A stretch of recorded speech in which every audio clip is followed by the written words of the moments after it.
高官色眯眯地看向一旁的侍女，哎呦，这小娘们长得可真水灵啊！嘿嘿。旁边的贵族见状，立马心领神会，于是便要把侍女送给高官。可是侍女有老公有孩子，没想到这个瘪犊子竟然下令要将这个人的老公给打死。侍女苦苦哀求老爷，说愿意陪高官，但当时的奴仆的命如同蝼蚁。老爷为了彻底断了女人的念想，便让下人把侍女的儿子也拉出来一并打死。看着奄奄一息的父亲，有朕冲向老爷的儿子，求少爷放过他爹，但少爷却嫌他脏，一把将有朕推倒在地。紧接着下人便开始对有朕下手，给我狠狠地打死他们！女人看到这一幕彻底绝望，于是用力挣脱束缚，一个箭步冲上去，抢下发簪挟持了旁边的少夫人。谁知老爷赌女人不敢对儿媳妇下手，女人见状直接将发簪抵在少夫人即将临盆的肚子顶上。老爷害怕自己的孙子被囊死，便不敢再动。女人趁机扯下少夫人的玉佩，丢给地上的有朕，快捡起来，有多远逃多远。有朕知道母亲这是在为自己拼一条活路，母亲大喊，你一定要活下来，爹娘才不会白死。有朕泪流满面的看了一眼母亲，随后立刻转身往山上跑去。老爷一看，立马就急眼了，于是一箭将女人的丈夫射杀。此时的女人万念俱灰，她跑向水井，纵身一跃，了结了自己的生命。等到有朕再回头，看到井边有一缕粗布，有朕手攥玉佩立誓，长大后我定要回来报杀母弑父之仇。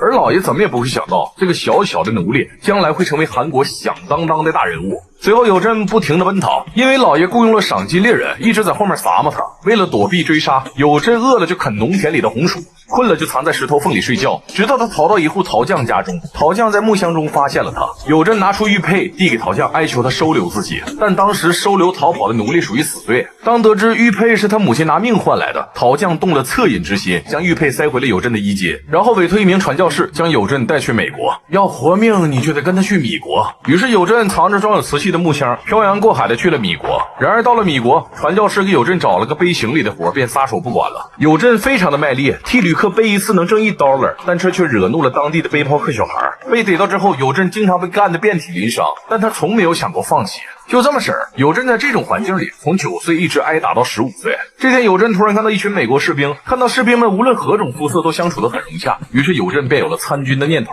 他割断辫子成了一名米国大兵，在战场上有朕不顾生死英勇拼杀。渐渐的，他从大头兵一路晋升到如今的大尉。下了战场，有朕便接到上级的调令，要派他前往韩国执行任务。有朕看着手中的韩国地图，他明白自己复仇的机会终于到了。一头日本兵狠狠地打了小女孩一巴掌，紧接着抢过女孩兜里的钞票，一脸损笑。女孩的弟弟无助地跑向宪哥，求他救救姐姐。宪哥望着痛哭流涕的男孩，想到了小时候的自己，于是他蹲下来告诉男孩，男子汉受欺负就要勇敢地打回去。男孩听后搬起地上的大石头，照着日本兵的脑瓜篮咣当就是一杵子。日本兵捂着受伤的脑瓜篮怒吼，打架！宪哥则一把将男孩护在身后，紧接着走向男孩的姐姐，将他拉起来站在自己后面。怎么的，不服啊你啊？日本兵一听上劲儿了，就要跟宪哥撕吧，结果宪哥一炮子怼的日本兵是抱肚哀嚎，另一头冲上来，宪哥一脚将其撂翻，一个电炮怼的这人是满嘴流油。日本兵不服，拔出小刀，怎么的，没完了？随即一个空手夺白刃，卸掉其小刀，接着肘击脑瓜篮，脚踹猪后腚，两个小鬼瞬间就被怼了个四仰八叉。随后宪哥让男孩有事就上米国大使馆去找他，谁知鬼子兵吃瘪后不服气，带着军队杀气腾腾的赶往了米国大使馆，说啥也要找到宪哥报后腚之仇。但宪哥压根不惧，他立刻命军队持枪瞄准鬼子兵。小瘪犊子，你现在的举动已经代表向美国宣战了。我现在只要对空鸣枪一次，两国立马就开战，不信你就试试啊！日本军官一听，立马就吓嘚了，紧忙命令士兵放下手中的步枪。公主，还是算了吧，事情真闹大了，咱们俩都得谢父谢罪。于是光头只能带着士兵灰溜溜的打道回府。接下来，宪哥首要干的事就是复仇，他去打听当年害死自己父母的贵族老爷。谁知那个老瘪犊子早在几年前就已经病死了，但他们的子孙如今仍过着锦衣玉食的生活。于是宪哥骑上马，立刻前往他们的府邸。而当年的少爷看到宪哥一脸趾高气昂地说：“这位长官，请问你来我家干啥呀？”宪哥拿出当年母亲的命换的玉佩，媳妇接过玉佩一看，立马吓得瘫倒在地。怎么的了，媳妇儿？他就是当年逃跑的小奴隶有朕。男人一听，立马吓得都不会说话了。这时宪哥掏出了 biu biu 枪，当年你们逼死我父母，有没有替他们收尸啊？当时奴隶的尸体都是下人给丢的，我们也不知道具体搁哪儿啊，长官。好，我给你3天时间，若找不到我父母的骸骨，你们整个家族就等着给我父母陪葬吧。说完便淡定的离去。老头一眼就认出了眼前这位气宇轩昂的军官，正是当年自己差点打死的小奴隶有朕。20几年没见，你当这么大官了，你很开心吗？说重点吧，当年你把我的父母尸体丢在何处了？大概在江华岛后山那一块，具体我也不太记。想活命就必须给我回想起来。于是老头便带着宪哥来到后山寻找，可老头来回踱步，找了个遍，最终也不敢确定哪个是他父母的坟堆儿。宪哥一气之下揪住老头的衣领，老头吓嘚儿了，紧忙说：“长官，当年害死你父母的主谋其实是外部大臣李世勋，当年是他看上了你的母亲，老爷为了巴结李世勋，才让我将你父亲打死呀。而如今李世勋出行仍要讲究排练，老百姓必须避让。”于是宪哥骑着马故意拦在李世勋的轿前，随从说：“大胆，知道轿子里坐的是谁吗？”宪哥一听，你卖谁谁，接着便纵马冲向李世勋，紧接着马撂了个蹶子，从他的脑瓜篮一跃而过。李世勋吓得随即从轿上跌落，滚进旁边的尿坑。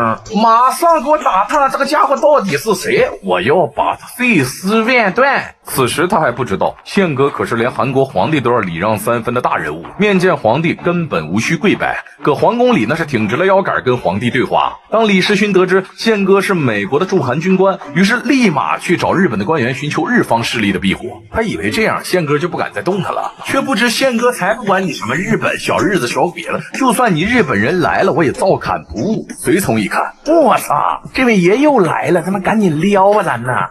我现在可是日本的亲善大使，你敢动我一下，你能试试？宪哥听后低了刀走向李世勋，紧接着一刀刺进他的轿椅。